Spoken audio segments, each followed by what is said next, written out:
G'day and welcome to Dog Talk. I'm Dan Camilleri. And I'm Laura McKillop. We'd like to start by thanking Enduro for their ongoing support in bringing you our live weekly Q&A. Tonight, we're fortunate enough to be speaking with Farmer Dave from Rough Track. Dave will be picking who he thinks has asked the best question of the night, and they'll win a bag of Enduro high-energy food for working dogs with real kangaroo meat. Hey, Dave, how you going? G'day, I'm real good, and he'll be here for about 3 seconds, and he'll go and find somewhere. There we go. There's Jimmy. He's found better. a bigger field. Yeah. How's your day, buddy? Thanks for having me, guys. Yeah, no, cleaning out dog kennels. So, as you well know, we've got 17 different dog kennels and different dog runs, and so there's 11 that are all been all the, anything that's been there for the last few months. And all the joys that come from, the incredible smells, and so we were up to our elbows in it all day. Yeah, I know it all too well, mate. So, mate, we'll kick it off, mate. Do you want to tell us a little bit about yourself? Where you're from, where you grew up, sort of the early days. Yeah, so I mean, look. Everyone knows me as Farmer Dave, but my actual name is from about an hour north of Gundawindi, near Mooney. So holders up there, they've got stations. A lot of people know it, Retreat Station, all the way Mitchell and St George. We've got a few more stations out there where we do the breeding, and then on the fat, and then do cropping in around Mooney, above Gundawindi. So I grew up, and like all kids in that region, there's no school from 9, and it's funny.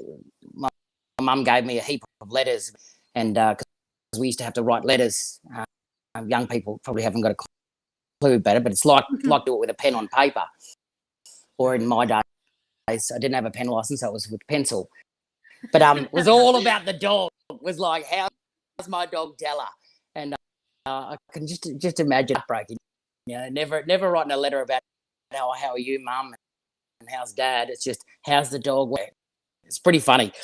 But yeah, so boarding school all the way through till 17, and then went off jackarooing and jackarooed parts of Western New South Wales, Tibooburra, Walgett,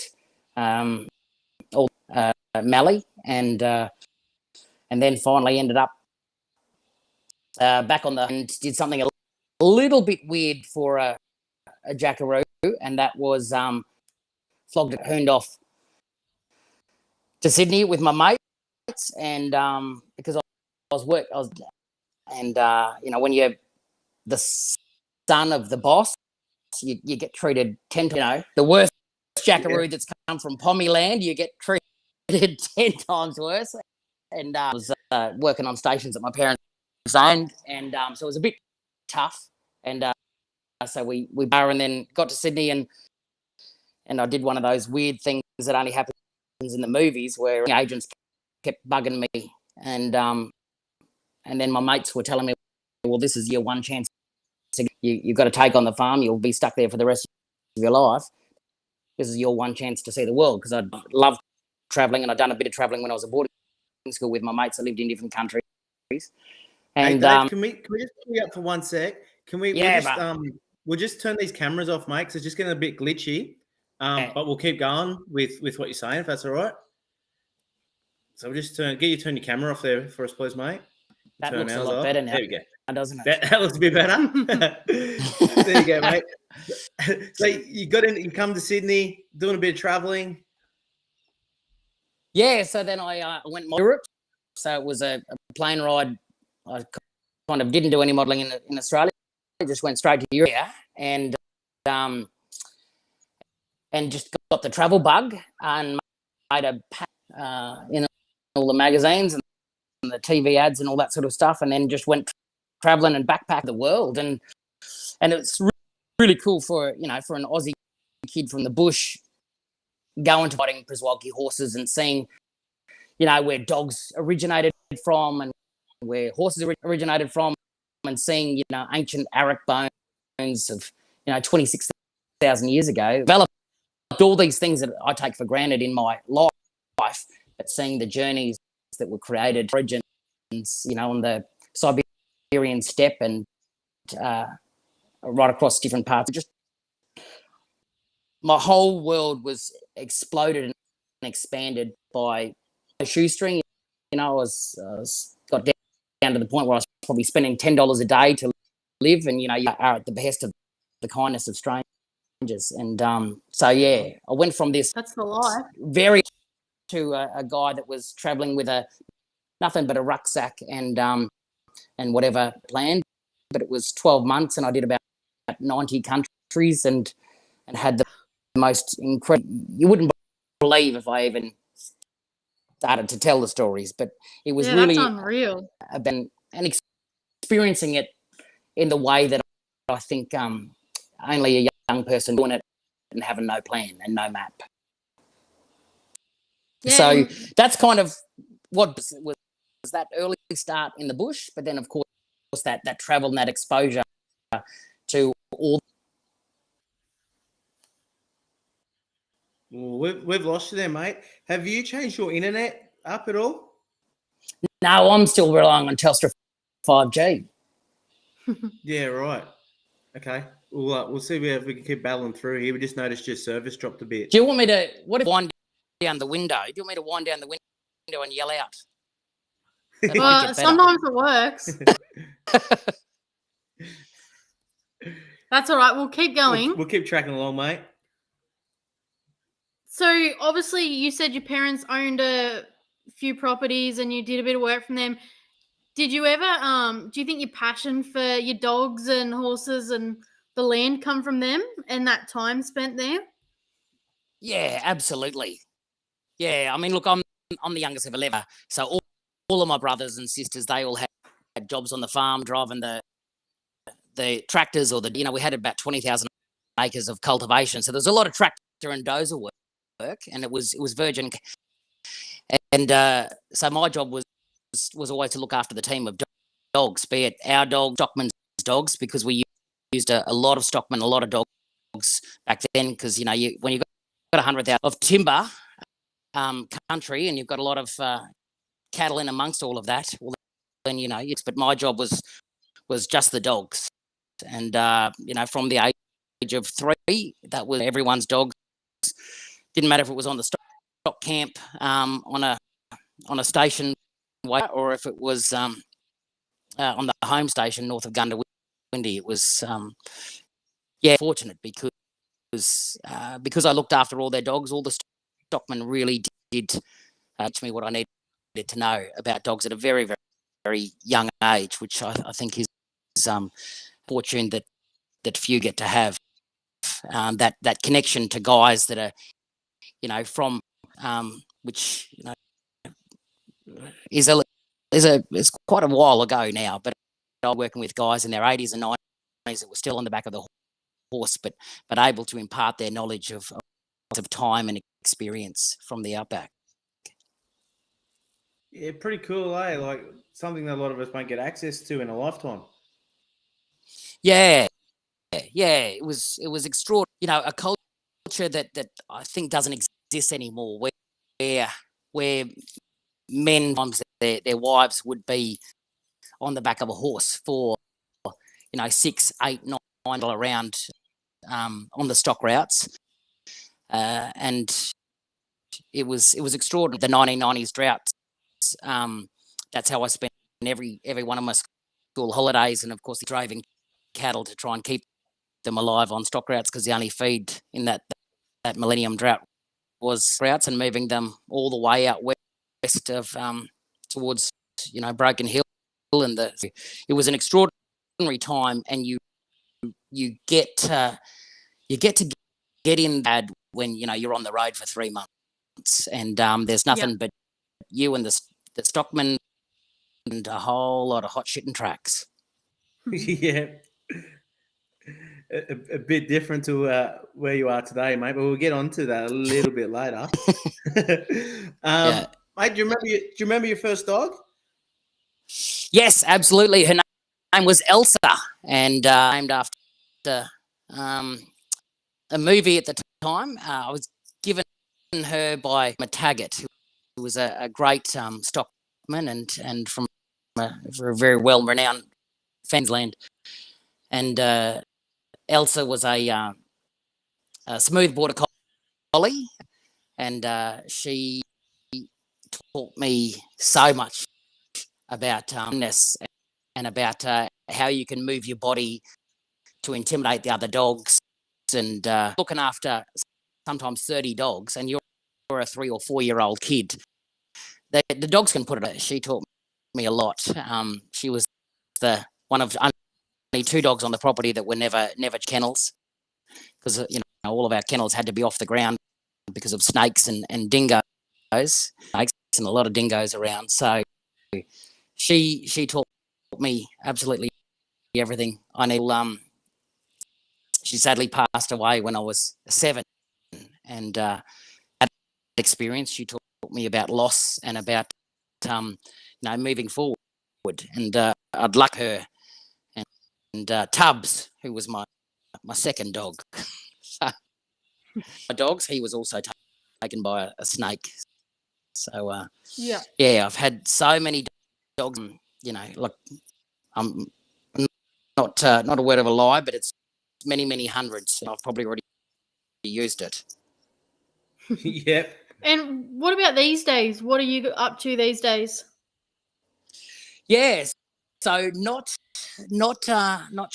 chasing hot bush, and not taking on the family station. My mum and dad's 80s, and they still run 100,000 acres spread across about 400 kilometres in Queensland. Didn't go the way that it was always meant to, which was me taking the place on.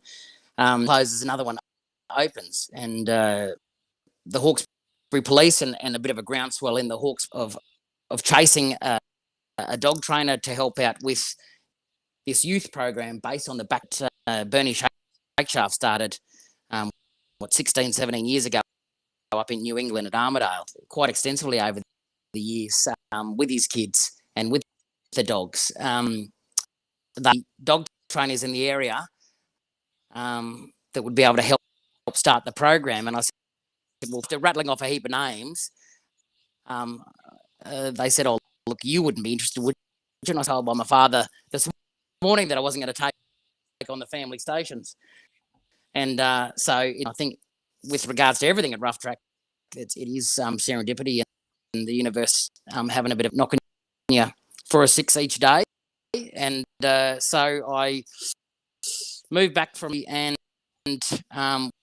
working with the Hawkesbury Police. We got our first 6 kids back in, and yeah, they all got a dog each. I bought a heap of down, and they all got a dog each, and the magic happened. And I think from then, and I think a lot of people know the Backtrack model. There's a lot of trackers in our network from down to Lake Cargelligo and out to Broken Hill, and we all have the same ethos, and that is giving purpose and giving them the care and love and nurture that they need to bounce and not get left behind. So from those first 6 kids, we're now passing almost 100. We will pass 100 kids coming through our this year. So it's quite an extraordinary feat in such a short time. The whole road. Hey, Dave, have you got any access to any Wi-Fi there, mate? I don't. Is it just cutting out? Do I sound like Joe Spicer? Do I? Yeah, it's a little bit hit and miss at times there. We can get the general gist of it, but yeah, it's just your bandwidth is just playing up a little there. So I just thought we'd ask the question. But yeah, that's cool, mate. We'll power on through it. So obviously you mentioned the Backtrack model there, but for our listeners out there that don't actually understand how the dogs have what the dogs play in that model with the children. Do you just want to talk us through that a little? Yeah. So it's the culture of the bush and how we grow up out there of response. Because once you've got a dog in your care, you're responsible for that dog. And if you don't love yourself, the dog, because crikey, the moment he looks at you, you feel like you have a purpose. The dog will clean up after he's done his business, or just take him on a walk, or with you, Dan, with the sheep herding, or all the different sports.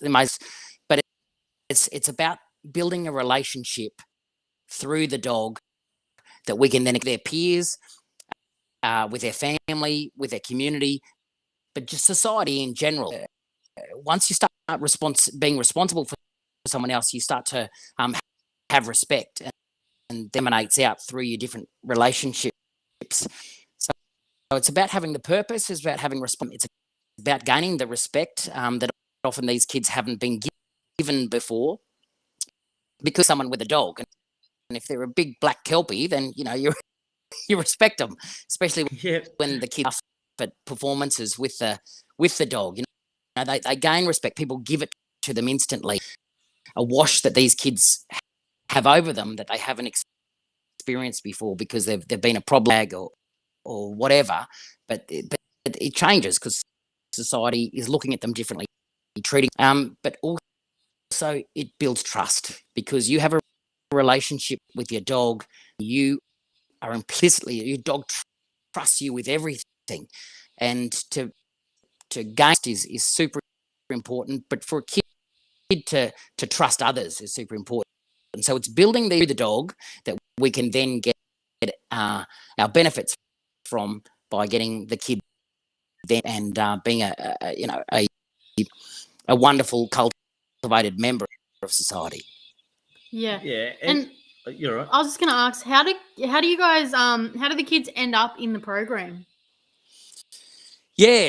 So they come to us in so many different other programs. So kids coming from different shelters. The police, of course, do still bring a lot of kids to us that just things aren't working. That kid does not belong in prison, because at the core of what we do is that's number one, and we don't always do it, but that's our purpose. Gets me out of bed every morning is to keep kids alive. The second one, of course, is to keep them out of prison, because if a kid goes to prison, and that's anyone under the age of 18, if a kid goes to prison, 98% guaranteed to end up in prison as an adult, a human, an Australian, to a life that is behind bars, and that just because of misdemeanors as a child. So it's a terrible statistic that cognizant of, that we've got to keep kids out of prison, because it really sets them up for a sad existence in their future that keeps drawing them back, sadly. So the last thing that we've got to do is give them skills for a secure future, so we break any of those cycles that they may be in their own. So how do kids come to us? It's their schools, it's the police, it's programs, but it's any kid that is doing it tough and isn't quite feeling, and we're the place that gives them that belonging, that sense of ownership of their, and that's kind of how they come to us. It's lost kids, they do it with a dog by their side. Yeah, and I believe you help them get into trades and everything as well. Absolutely. Find jobs and Yep. I'll do whatever it takes to get a kid into a meaningful career, so that they can end up like the rest of Australia, having a mortgage, having a tax problem, and having a secure, create their own family, so that any issues that may have arisen, or they can avoid by having that security based on responsibility, based on trust, and based on its jobs. It is a huge focus, by giving them skills, be it in shed with their welding, or woodwork, or carpentry, or all of the different agriculture, because we are a farm-based program, and horticulture. I don't suppose our kids are going to end up on farms, but they do. But it's giving them the skills, the old jackaroo type skills, to set them up for management. They're often behind their peers. Their reading and writing skills are often sometimes non-existent. So they've really fallen behind their peers, be it 12 or 15. And what I'm trying to do is springboard them well ahead of their quicker into those management positions, and that secure income that will keep them well and out of trouble as they move through the rest of their lives. Yeah, no, absolutely. Mate, there's a question here from Karen Higgins. Earlier you mentioned performances. What kind of performances did the kids do with their dogs? Yeah. That's a fun. So the backtrack model, of course, is dog high jump, which anyone in the eastern states knows well about it. It's a big part of the culture of our rural meetups in any town, if it's a 2-dog town or if it's even a city like Toowoomba, is one of our main performances, and we do that on main arenas. We'll be doing the Royal. We've done the main arena in Perth, and of course we've even gone over to the United States and competed over there and shown off the cool sport that is dog high jump. Canine Ninja, and if you got to watch us on Australia's Got Talent with all the kids, but for dogs. So it really builds on positive reinforcement training, challenge by challenge, and very much so it's about changing the kids' understanding, that scientific word of learned helplessness or shutdown, one step at a time. And I've just got to do this achievable challenge, and then there's another challenge, and then another challenge. Make it very complex, and it looks very, very amazing. But to its core, it's a single step, and you're rewarding your dog for each of those steps. And of course, there's the dog's doing something quite extraordinary on one of the the Ninja Warrior challenges. So the kid challenge, and it could be a 10-second challenge, but the kid just explodes with joy, like, oh, my dog to walk across a ladder, or I got my dog to jump the quintuple steps. So so we do the Ninja Warrior. We do Temptation Alley, which is just a simple recall area where the dog runs across 15 meters, is covered in toys and treats and balls, and so the kids got to call their dog across, and the audiences love it because, and I'll let the cat out of the bag here, but some of the kids' dogs we actually train to muck around and play with, and the audience really gets a good laugh out of it. So that's a few of them, on and on, because like the kids, maybe I've got ADHD that's not died with some cool new thing that the kids can do with the dogs. Sorry, look, I'll just watch the kids. Sorry, did you say think, Dave? Sorry, say again. Did you say think? I think. I don't too well for that. Diagnose. So, yeah, back in my day, to work if we're a little bit excitable. So, No, we didn't get the one thing you didn't touch on there that's really taken over, and I see it everywhere around now, is dogs.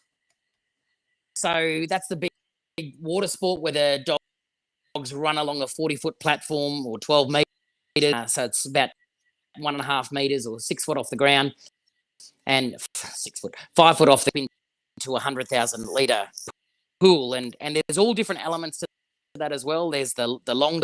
We've got one of the dogs there with a few of the boys that are, their dogs doing seven, in a single leap, or 20 to 30 feet. These dogs jump in. They can go upwards, and then do the extreme vertical. Well, there's where they, it's kind of like fly ball with the lights, but it's a time one where they land and then they swim and they grab a bumper from the end of the pool. So, with the kids, or any of the activities that we do with the kids, there's got to be steps to it so that there's that learning as a process, and you've got to build structure around it. And that gives them the safety net. So when they are in public, have 20,000 people or in sometimes 50,000 people cheering them on to their nerves or the anxiety that in the past has led them to them, but they're able to stick with their structure and stick with their steps. And of course, they're doing it with their best mate. That's the kind of the key to why we do all these crazy sports. Mate, and talking about the structure there, do you want to talk us through your 6 Ps? Oh, mate, 6 Ps. It's quite funny that you hear the kids saying it to the other kids, and it's quite an echo, because it was said to me by my father, and I'm sure it was said to him by his father. But prior preparation prevents piss poor performance. And going to an interview, or if the kids are going to do a show, or if the kids, they've just got to do that prior preparation, because and they learn it, and all at times allow the kids to fall flat on their face, and because you've that prior preparation has to be something that's entrenched, because a lot of these kids, because ADHD, or they could be just phenomenally intelligent, they've always skipped ahead of those key learning outcomes, and that because they find it boring. It's like, well, I'm ahead. So it's about that prior preparation to make sure that they understand that there are steps in a real pathway that they've got to follow to ensure that when they are prepared for whatever could possibly go wrong, because they follow the steps correctly. One of the biggest issues with the style of kid that comes to us is that they miss us. Yeah, no, that makes sense. Yeah. And there's a question here from Amanda Dunbar. She's asked, do the kids get to keep their dog from the program? Yeah, the most common question we get asked. Now, there's a lot to that. So I'll track a network. They've only got a small number of dogs in each program. We have a time we can have up to 30 dogs, and so I do have a thing where every kid gets that specific dog, but I do love it when they share dogs and they then get a real different feel. The learning, not just the relationship they have with their dog, so that they get some of them might have an easy dog. So mostly no, they know that kid's ready to leave the program when they say to me, hey, I love my dog, I really want my dog to help another kid the same way that my dogs help me. Yeah. And perspective, and you guys know damn well from sheep herding, and that's why we do sheep herding. It is quite a complex learning outcomes, and it does take quite a journey as knows with our kids, but it gives perspective. I mean, your dog is on the opposite side of you and you've really got to be in its perspective and understand, what does your dog see, what does your dog feel, control or command of your dog. So it really gives that perspective, and perspective is, how does another person feel? And oftentimes, when the kids do come from respect of the law, it's because they didn't have perspective. They wanted something, so they took it, or so they gave that feeling, or they hurt someone or hurt themselves, because they don't have that perspective. Actually does have an equal and opposite reaction to others. So the sheep herding gives them, and I know that they're like, what, my dog has really saved me, but I know I get a job or do a trade, I'm going to be traveling, and I'm 16 or I'm 17. How can I look after a dog plus save up to get a ute, a girlfriend or a boyfriend, and still be able to look after a dog when it's a 14? It gives me the idea that kid really understands what the program's all about, which is taking on and being able to leave a relationship that you absolutely adore, absolutely, that it's not going to work in the next step of your life. And if the kid's going to be renting, going to be able to have a dog, let's be honest there. And if a kid's starting Yeah. out, often they're starting work at 7 o'clock at 6. They go to work. They can do, you know, with the they're working till 5 o'clock. Where's the time for a kid, you know, who's going to be exhausted what it needs to? So it's about making sure that the kid really understands that. However, in saying answer to your question, Amanda, sometimes I do, because sometimes the kid, because maybe we couldn't give everything to get the outcomes that I really want for each of the kids that comes through the gate. And again, say, hey, look, you know what, I reckon you still need your dog, because the purpose of getting them out of the bed in the morning so that they can take the dog outside to do a wee, and sometimes is going through some real trouble just getting out of bed is one of the if a dog is going to help them do that, well, you know, they can have a dog.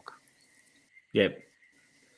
Well, and you've done some other pretty cool stuff with dogs yourself in terms of training for rescue and stuff like that. I know there's a bit of an incident involved there, but do you want to touch on that? Yeah, absolutely. What you actually, what the aim was, what you absolutely. were trying to achieve? Yeah, so I'm a big believer in disruption, and I was so upset when I came to the city and would see dogs in shelter, and it, you know, when I did a lot of volunteering at the RSPCA and a lot of with the Animal Welfare League and the RSPCA, both as their ambassadors, but also doing dogs that couldn't leave their kennels. It upset me to no end that a human, because of the poor choice of breed or because of whatever reason, that dogs end up in. Here they are through no fault of their own, in a prison, like a concrete cell that's wide by 2.5 meters deep, and they don't get out of there even when someone comes in with a high pressure. Really upset me, and that had played in my mind a training where I had to train dogs for urban search and rescue, to jump out of plane, to familiarise the dogs with the whole process. And look, I broke most of the bones in my body because my parachute. And during my rehabilitation, which took me about 2 years to get back on, about a year in with broken arms and broken hands and broken legs, I couldn't do much but depression. So my parents sent me one of the and I couldn't be on the station because I was a burden, and so I had to live in the city, and my parents sent me the darkness that I was in, and because I couldn't do anything, the only thing I could do and flick a treat to the dog. So, you know, through pure positive reinforcement training, I think that I needed to grab my toothbrush when I needed to brush my teeth, and became more and more mobile, have a little cart to carry the shopping when I went to the store, or whenever anyone was coming to give me stuff or to help me get in and out of the shower. You know, my dog was doing that. So she got me through the hardest part of my life. And I decided that what I was going to do was build a paradise for dogs, and a place where any dog can do absolutely anything. So we had 9 acres where we opened our doors to thousands upon thousands of people and thousands and built Disneyland for dogs. You know, we had 11 sheep herding yards, racing tracks, lure tracks. We had dogs pools. We had all sorts of fun activities for them, and then 6 trainers training anything from reactive dog classes all the way to puppy class. You know, there's not too many places I go where I don't run into someone who brought their dog to. And a big part of having that dog centre, and it was quite a profitable enterprise, but that as a profit would go into helping all of these dogs that were at some freedom, and to, you know, if they were having stereotypic behaviour, you know, they're jumping against the walls, self mutilation.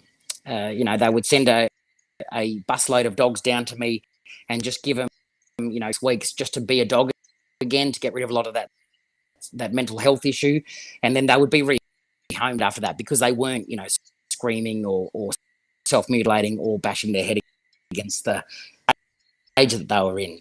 So it was an all-encompassing way that I wanted to pay the most incredible life, but in that one dog, Rosie, for food life.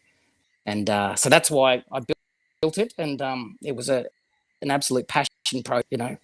We, I think, gave a lot of people a lot of joy at that dog Saturday. And, it was also a good opportunity to bring out great speakers and great Steve White, the head of the dog unit at the Seattle and Washington, Ryan, one of the greatest clicker trainers that's ever lived. So we brought all of these amazing. We had this ready set cohort of people that really learning more with their dogs. So yeah, it was a wonderful time. I used to mostly sleep down in the dog yards, but they were pretty flash houses the dogs all lived in. But it was very, very different.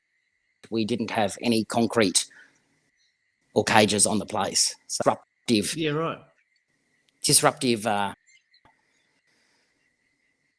thing that did upset a lot of people in the concrete water. And yeah. But I owed it to know that there was a different way to do things with dogs, and through sport and through kindness and through dog, not a faux kid or something that you can have the shelter and put it in a prison until it gets to the point where it needs a green drain. Whatever I could in the industry, to make sure that people looked at dogs a little way that we looked at dogs in the bush, which is your best mate.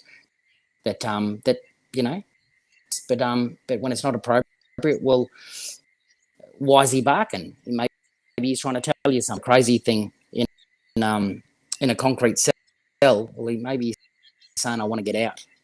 Yeah, it was a very, very awesome period of my life that I look back and go, I don't know, and I think it was because I had a lot of help from a lot of good people.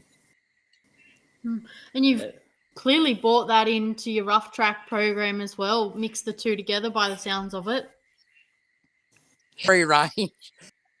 Like, the other day we were at a big opening of it, and I had one kid kicking me and punching me, and I was just ignoring him because that's what I've learned from. If they're not quite right or they've got a lot of beans inside them, they're right if a dog wants to bite you because maybe he's upset. But I'm not going to hit it, and I'm not going to. You're in got a lot of anxiety right now, and once station we can work out what's going on. So yeah, very much so. I brought all that knowledge that I was the greats, and of course I stand on the shoulders of so many incredible dog trainers and dog before me that I've been so lucky to have some time to hear. So definitely bring everything that I learned from living with 120 dogs in a free range to the work that I do with teenage kids. There's a question here from Karen Higgins again, back on the Rough Track thing. Yep. She understands that each kid is different, but how long is the average time that the kids spend in the program before they are ready to move on? Yeah, great question, Karen. How long action program? It's called the Round Yard Project, and anyone from Sheepdog Land knows what a round yard training, like really, really getting your foundations, which is from the school of sheepdog herding. Sheepdog herding. Is sheepdog herding? I don't know. You know what I'm talking about. Getting a dog to go around your sheep and bring them back to you. So the Round Yard program goes for 10 weeks. It goes through the school term and takes the kids on a massive journey of reducing their violence, reducing and dependencies, and then to be able to get in front of a lot of people, and then of course at the end of it, also citizens of our community and giving back to other kids, but also giving back to the community work out with floods, bushfire recovery, and just helping out people generally. Through COVID, we were doing house removals for people that had lost everything and had to move, and of course mowing couldn't get out because they had COVID. So anything and everything that we can do with the kids to get them to superb Australians that we possibly can, we do, and then they can move into core and they can stay with us, like, Dan, Joe and Ash, 3 years, and we've had the longest we've had any kids is 3 years, because that's kind of the to 18, and they've really got the confidence up, but they're ready to start flapping their wings, and I'm ready to and let them go off into the distance and be great Australians. And obviously, we get a few people ask us, people that run properties there out west, or even north, up in the areas you came from, and they ask us about the kids, and all with good intentions of, opening up their doors to someone that may have been in the program. Have you got an opinion on that, or is there something that these people should know, or what advice can we give those particular people that want to open up their homes to give a young fella a go? Yeah, absolutely. And, get in contact with us or send us a message on the Rough Track Facebook page or Instagram. There's so many ways to get in contact. We always try and get back to everyone. But yeah, absolutely, job opportunities are what we're always seeking. But the other thing is knowledge, like what you give to us, Dan, is giving. I'm a big believer, as I explained when I was a little kid out there with the stock dogs, and as I grow a little bit older, looking after all their horses and doing everything for them, that knowledge. And I was so fortunate from such a young age to get such incredible knowledge from old men, and still doing it, but knew that the way that they can live on knowledge on. So, volunteers we're always looking for, and sometimes just give the kids a kind word, and not rouse on if they're doing something you don't like just wait till they do something you do like, and then just say, hey, you did that, because we can always pick on people, but are we there? And so that's the two things that anyone can do at any time is any job opportunities that are there, but also say kind words, be it on the social media or be it in person. You can't miss us. We're always in bright orange. Yeah. But the other thing, of course, is it cost program. Everything from feeding the kids right through to around service. We do whatever that kids needs, and if it's getting them to the doctor, if it's getting them dressed, if it's buying them boots, Driving lessons. if it's driving less, giving them all the skills, and we have really, really amazing staff, really high, super quality staff, like we're so fortunate to have, and we need more of, because the demand is there. There's a lot of kids that are falling through the system, especially from COVID, that didn't have the parental support, have really fallen behind educationally. You think about it, you miss a week of school, you suddenly turn up at school, you're like, what the hell are we doing here? You miss 2 years. Kids are now, like, we used to take only teenagers, we now take 12-year-olds, and we're looking at gotten younger, that kid falling through the cracks. So find us, we're a tax deductible charity.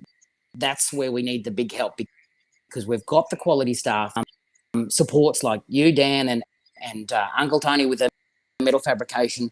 But if we can guys that can manage the issues in the situation, because, you know, as you've well experienced, Dan, on many an occasion, there are explosions, there is violence thrown around.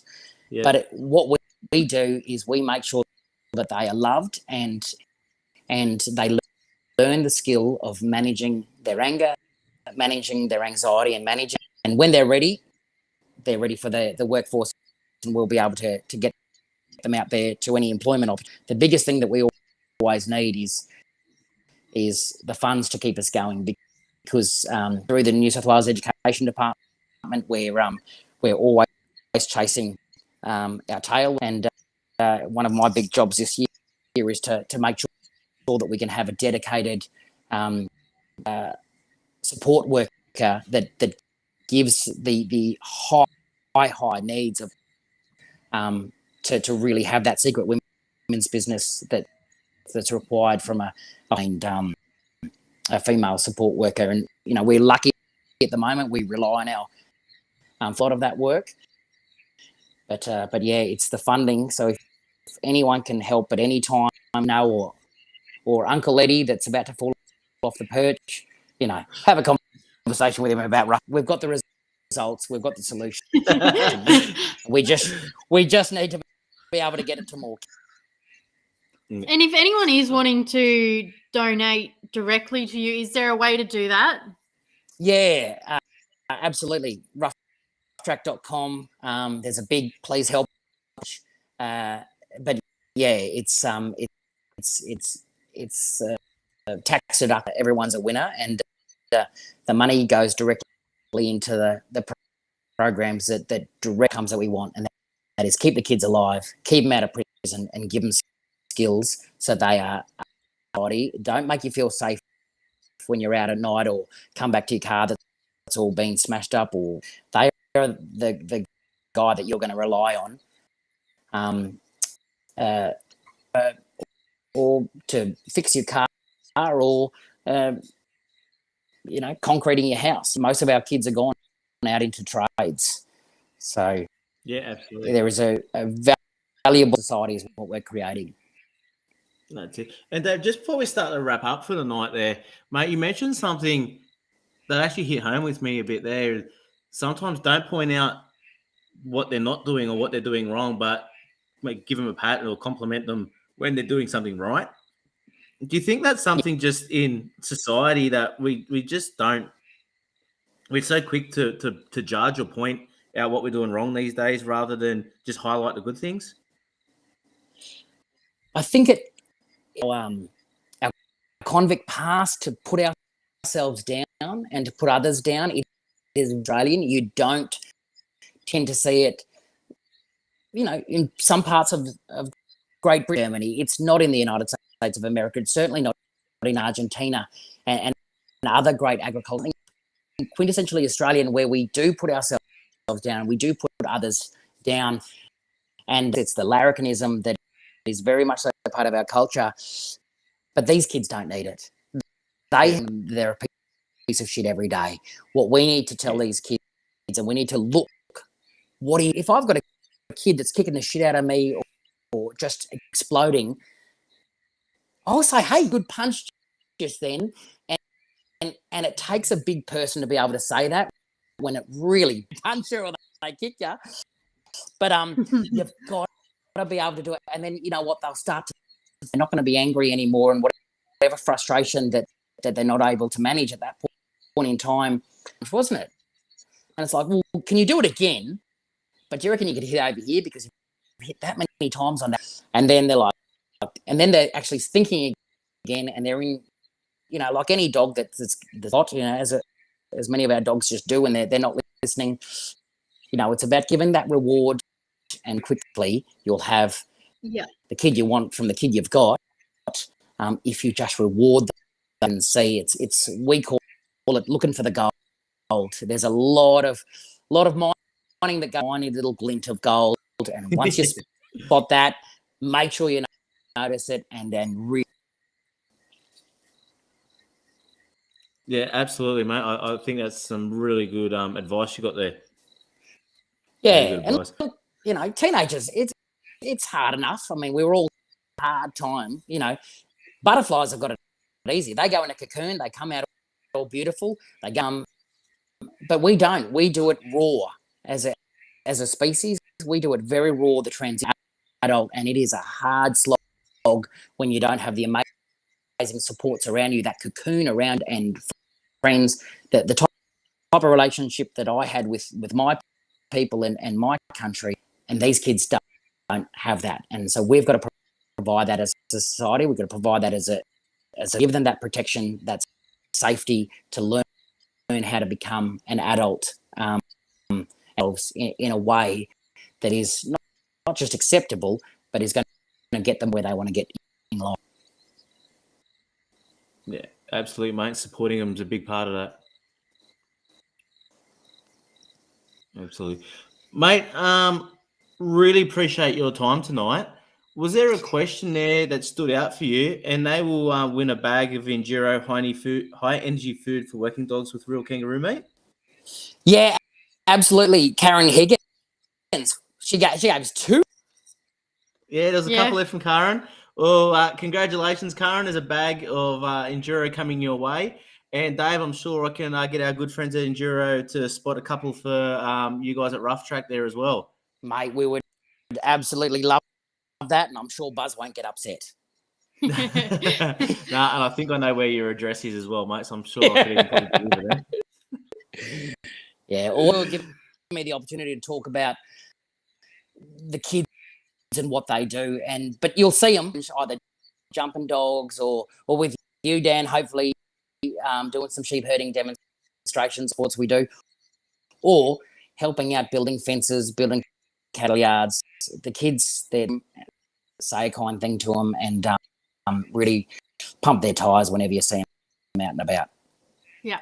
Yeah. You got a great program there, Dave. It's awesome how passionate you are about it. So congratulations on that and what you're doing for those kids. It's great to see, especially here in the Hawkesbury as well, and some of those suburbs out your way a bit more. Yeah, so thank you for sharing that and doing what you're doing in the world. I think we lost And you. You with us, mate? Yeah, it's a long and very convoluted story, but at the heart of it, on my side, and I think we all know that if you've got a dog next to you, you're doing it right. I would agree with that. Absolutely. Yes. One last question. Yep. Would you rather fight one duck the size of a horse or 20 horses the size of ducks? Absolutely. 20 horses the size of ducks. I love ducks, but size, and no thank you. They have got razor sharp teeth, and they're descended from dinosaurs. They remind me of the Mongolian steppes when I got to spend a few months there on those little. I would love a mob of little horses. I actually had a few miniature ponies, so oh, there you go. Mate, we actually just had another message here from Karen Higgins. And she actually wants to donate her bag of dog food back to the Rough Track program, mate. So, Karen, thank you very much. Thank you. Thank you for being all about. So, thank you. It's no matter what you've got or what you can give, it's just being in your prize like that. I really appreciate that. And Enduro no must be bloody good. I'll see how the dogs go because I pick up their shit. So I'll be able to give some good feedback. That's the way. That's the way. Dave, thank you very much for your time tonight. We really appreciate it. Yeah, thanks, guys, and awesome job. I'm a listener, so it's good to be out of your amazing dog talk that you do. Awesome. So good on you. Thanks, mate. Thank really appreciate you. it. And to all our listeners out there, thanks for tuning in. And please remember, we learn every day. And the day we stop learning will be a sad one for all of us. Thank you. Thank you. Good night.